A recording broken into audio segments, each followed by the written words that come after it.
ముమ్మాటికి హత్యాయత్నం జరిగిందంటున్నారు ప్రియాంక తండ్రి. పోలీసుల విచారణ సజావుగా సాగుతోంది అన్నారు. చట్టం విచారణ తీరుపై నమ్మకం ఉంది అన్నారు. చనిపోతుంది అని తెలిసినా కావాలని కార్తో నా బిడ్డను తొక్కించారు అన్నారు. అలాంటి మృగాళ్లను వదిలిపెట్టకూడదు అన్నారు. నా బిడ్డ బతుకుతుందన్న నమ్మకం లేదు. కళ్ల ముందే నా ఆశల సౌధాన్ని కూల్చేశారు. అలాంటి దుర్మార్గులకు ఉరిశిక్ష వేసినా తప్పు లేదు అంటున్నారు ప్రియాంక తండ్రి.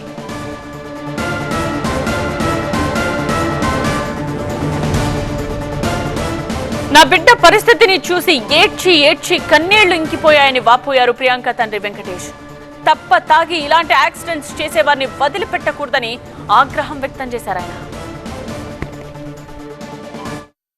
మీడియాలో ఏమొస్తున్నాయి, ఆ ఎఫ్ఐఆర్లో ఏముంది, ఇది కరెక్ట్గా నిందితులకు శిక్ష, ఒకవేళ మా అమ్మాయి చనిపోతే శిక్ష కరెక్ట్గా పడే స్కోప్ ఉందా, ఇంకేమన్నా ఇక్కడ లోకల్ ఇన్ఫ్లుయెన్స్తో ఏమన్నా పొరపాట్లు జరుగుతాయా, ఇది జరగకూడదు, కరెక్ట్గా న్యాయం జరగాలి మాకు అని చెప్పి ఇక్కడికి వచ్చాము. సార్ వాళ్ళు పిన్ టు పిన్ మాకు చెప్పి ఫుటేజెస్, ఎవిడెన్స్ కాపీస్ అన్ని చూపించి వాళ్ళు ఎక్స్ప్లెయిన్ చేసిన తర్వాత చాలా మాకు ఖచ్చితంగా న్యాయం జరుగుతుంది. డిపార్ట్మెంట్ని మేము పోలీసు వాళ్ళని నమ్ముతున్నాము. మా డౌట్స్ క్లియర్ అయింది. ఖచ్చితంగా వాళ్ళు ఖచ్చితంగా న్యాయం చేసే వేలోనే వెళ్తున్నారు ప్రాపర్గా. ఫర్దర్గా ఏంటంటే మా అమ్మాయి ఒకవేళ ఇఫ్ ఇన్ కేస్ మేము అది కోరుకోము, ఒకవేళ డెత్ అయితే నిందితులు తప్పించుకునే అవకాశం లేకుండా ఉండాలి. ఖచ్చితంగా వాళ్ళకి శిక్ష పడాలి. ఇందులో ఏ ప్రమేయాలు ఉండకూడదు, ఎవరి ఇన్ఫ్లుయెన్స్ పనిచేయకూడదు. డిపార్ట్మెంట్ పర్ఫెక్ట్గా పనిచేయాలి. టైరు తలపైన ఎక్కించి వెళ్ళిపోయారు. అది కూడా ఆపకుండా రెస్పాన్స్ లేకుండా వెళ్ళిపోతే మళ్ళీ వీళ్ళు ఇది మర్డర్, ఖచ్చితంగా వాళ్ళు వాంటెడ్లీ మర్డర్ చేసినారు. ఉదయం రాజమండ్రి పిఎస్ కు ప్రియాంక తండ్రి వెంకటేష్ వెళ్లారు. ప్రస్తుతం ఉన్న కేసులో సెక్షన్స్ వీక్ గా ఉన్నాయా, శిక్షలు పడేలా విచారణ జరుగుతుందా అన్న దానిపై ఆరా తీశారు. డీఎస్పీలు దేవరాజ్, సుభాష్ తో కేసుపై చర్చించారు. అయితే విచారణ జరుగుతున్న తీరుపై సంతృప్తి వ్యక్తం చేసిన ప్రియాంక తండ్రి తమ కుటుంబానికి పెద్ద దిక్కుగా ఉండే నా బిడ్డను చంపేశారని, ఇది ముమ్మాటికి మర్డరేర్ అని వాపోయారు. మాకుండే కొన్ని అనుమానాలు ఏవైతే ఉన్నాయో అది కరెక్ట్గా ఇన్వెస్టిగేషన్ జరుగుతుందా లేదా, ఇవన్నీ మేము ఫోన్లో టచ్లో ఉన్నా కూడా ప్రాపర్గా నేను వెళ్ళి కనుక్కోవాలని చెప్పి నేను ఇక్కడికి వచ్చాను. ఇక్కడికి వచ్చిన తర్వాత అన్ని విషయాలు సార్ వాళ్ళు మాకు డిఎస్పీ గారు, ఎస్పీ గారు, సిఏ గారు, ఎస్ఐ గారు అందరూ టైం టు టైం ఎవ్రీ ఎవిడెన్స్తో విత్ వీడియో ఫుటేజెస్తో అన్నీ చూపించి ఎక్స్ప్లెయిన్ చేశారు. ఏం జరిగిందనేది వాస్తవం మాకు ఇప్పుడు అర్థమైంది. అయితే అక్కడ జరిగింది ఏంటంటే వాళ్ళకు పాత పరిచయాలు లేవు, ఎక్కడ ఫోన్లో కాంటాక్ట్లు లేవు, వీళ్ళెవరో మా పిల్లలు ఎవరో అసలు సంబంధాలే లేవు. అయితే ఆ క్షణికావేశంలో జరిగింది. అయితే ఆ చేయడం ఎట్లా చేసినారంటే వాంటెడ్లీ చనిపోతుంది, హిట్ చేస్తే చనిపోతుందని తెలిసినా కూడా హిట్ చేసి చంపారు చూడు. అది చాలా అమానవీయం. ఇటువంటి మృగాల్లాంటి మనుషుల్ని సమాజంలో శిక్ష వేయకుండా వదిలిపెట్టకూడదు. వీళ్ళకి కఠినమైన శిక్షలు పడాలి. ఉరి శిక్షలు ఉంటే కూడా ఇంకా నాలాంటి తల్లిదండ్రులు ఎంతో వాళ్ళకి మా పిల్లల ఆత్మహత్య శాంతిస్తుందని మేము సంతోషపడతాం. మాకుండే ఈరోజు కడుపు కొత్త నేను మాటల్లో చెప్పలేను. మా దుఃఖాన్ని ఎలా వ్యక్తపరచుకోవాలో నాకు అర్థం కావడం లేదు. అంత బాధగా ఉంది. మా కుటుంబానికి పెద్ద నష్టము. అంటే సార్ ఇప్పుడు మాల్లోకి మద్యం సేవించి వెళ్తున్నారా లేదా ఆ టెస్టులన్నీ ఆ గేట్ దగ్గర లేవు. ఇదే విషయానికి సంబంధించిన కంప్లీట్ డీటెయిల్స్ తెలుసుకుందాం. మా ప్రతినిధి సత్య లైవ్ లో జాయిన్ అవుతున్నారు. సత్య, సో ప్రియాంక తండ్రి డిఎస్పీతో మాట్లాడిన తర్వాత ఆయన కలిగిన నమ్మకం గురించి చెప్పండి. అలాగే ప్రియాంక పరిస్థితి చాలా దారుణంగా ఉంది అని వాళ్ళ తండ్రి మాటల్లో కూడా అర్థమవుతోంది. ఏం చెప్తూ ఉన్నారు డాక్టర్స్ కూడా? ఇంకా తన కూతురు బతకాలనే ఆలోచనలోనే ఉన్నాం తప్ప ఇంకా వేరే ధ్యాస లేదు. కానీ ఈ నిందితులు మాత్రం కఠినంగా శిక్షించాలంటున్నారు.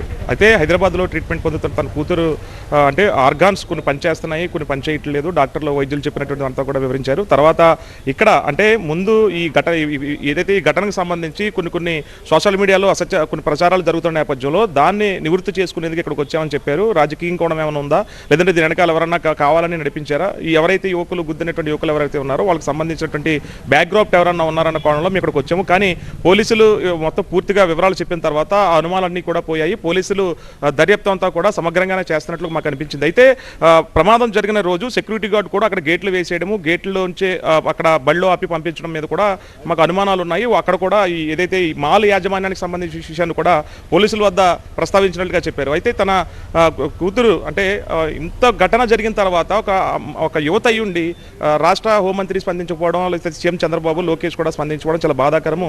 ఇప్పటికైనా స్పందించండి. అంటే ఇంత జరుగుతుంది, ఆ ఖర్చులు కూడా ఆసుపత్రిలో మేమే భరించుకోవాల్సి వస్తుంది. ఇంత చేసి మేము ఆ అమ్మాయిని చదివించుకుని ప్రయోజకురాలు అవుతుంది, ఒక వైద్యురాలు అవుతుంది అనుకునే లోపే ఈ ఎంత దారుణమైన ఘటన రాష్ట్ర వ్యాప్తంగా కుదిపేస్తే కనీసం కొంతమంది స్పందించకపోవడం చాలా దారుణం. ఇప్పటికైనా స్పందించాలి. డిప్యూటీ సీఎం అని కూడా ఆయన మొరపెట్టుకుని ఆవేదన వ్యక్తం చేశారు.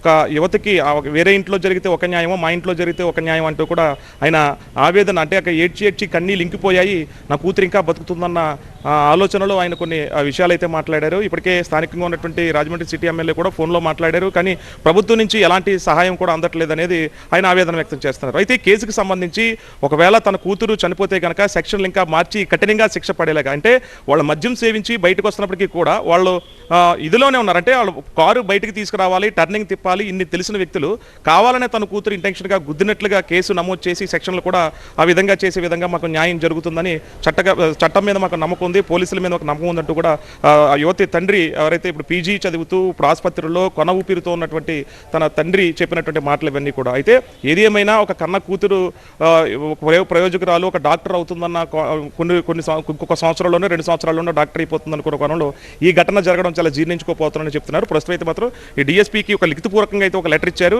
అందులో వీళ్ళకు ఉన్నటువంటి అనుమానాలతో పాటు ఏ ప్రమాదం జరిగిన తీరును కూడా, సీసీ ఫుటేజ్ని, అలాగే అక్కడ జరిగినటువంటి సిచ్యువేషన్ కూడా డిఎస్పీ, అడిషనల్ ఎస్పీతో పాటు 2 డిఎస్పీలు, ఒక సిఐ కూడా తండ్రి వెంకటేష్కి పూర్తిగా వివరించారు. తెలంగాణ నుంచి వాళ్ళ కుటుంబీకులు కూడా వచ్చారు. మాది చాలా పెద్ద కుటుంబం, ఆ పెద్ద కుటుంబంలో మా కూతురు ప్రియాంకను కోల్పోవడం ఇంకా చాలా బాధగా ఉందనేది ఆయన చెప్తున్నటువంటి వెర్షన్. అయితే ఈ లిఖితపూర్వకంగా ఇచ్చినటువంటి లెటర్లో కూడా మొత్తం అన్ని ఈయనకు ఉన్నటువంటి అనుమానాలను నివృత్తి చేసే విధంగా కూడా రాసిచ్చారు. దాని ప్రకారమే ఒకవేళ ప్రియాంక మరణిస్తే గనక ఇప్పుడు ట్రీట్మెంట్ పొందుతూ ఉంది.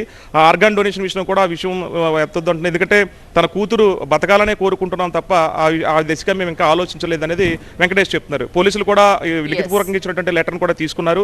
క్షుణ్ణంగా పరిశీలిస్తాం. మరోసారి అంటే రిమాండ్కి పంపించినటువంటి నిందితులు ఇద్దరిని మరోసారి సోమవారం కస్టడీకి తీసుకునేటువంటి అవకాశం అయితే కనిపిస్తుంది. కాసేపట్లో కూడా జిల్లా ఎస్పీ నరసింహకిషోర్ కూడా మీడియాకి వివరాలు వెల్లడించనున్నారు ఈ ప్రియాంక ఘటనకు సంబంధించి ప్రమాద తీవ్రత మీద.